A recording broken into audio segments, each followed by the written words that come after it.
महायोगपीठे तटे भीमरथ्या वरं पुण्डरीकाय दातुं मुनीन्द्रै समागत्य तिष्ठन्तमानन्दकन्दं परब्रह्मलिङ्गं भजे पाण्डुरङ्गम्।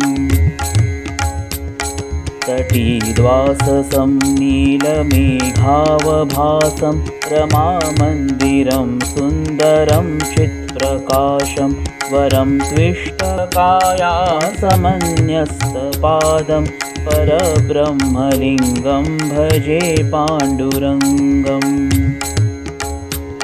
प्रमाणं भवाब्धेरिदं मामकानां नितम्बः कराभ्यां धृतो येन तस्मात् विधातुर्वसत्यै धृतो नाभिकोश परब्रह्मलिङ्गं भजे पाण्डुरङ्गम्।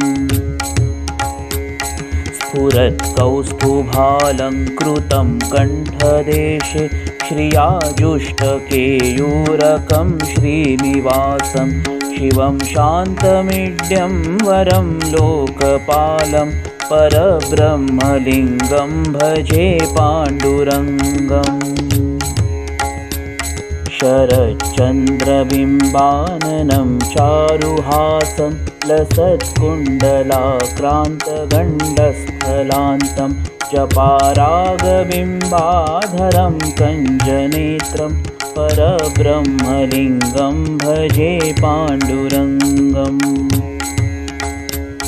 किरीटोज्ज्वलत्सर्वदिक्प्रान्तभागं तुरैरर्चितं दिव्यरत्नैरनर्घ्यै त्रिभङ्गाकृतिं बर्हमाल्यावतंसं परब्रह्मलिङ्गं भजे पाण्डुरङ्गम्। विभुं वेणुनादं चरन्तं दुरन्तं स्वयं लीलया गोपवेशं दधानं गवां वृन्दकानन्ददं चारुहासं परब्रह्मलिङ्गं भजे पाण्डुरङ्गम्। अजं रुक्मिणीप्राणसञ्जीवनं तं परं धाम कैवल्यमेकं तुरीयं प्रसन्नं प्रपन्नार्तिहं देवदेवं परब्रह्मलिङ्गं भजे पाण्डुरङ्गं परब्रह्मलिङ्गं भजे पाण्डुरङ्गं परब्रह्मलिङ्गं भजे पाण्डुरङ्गम्।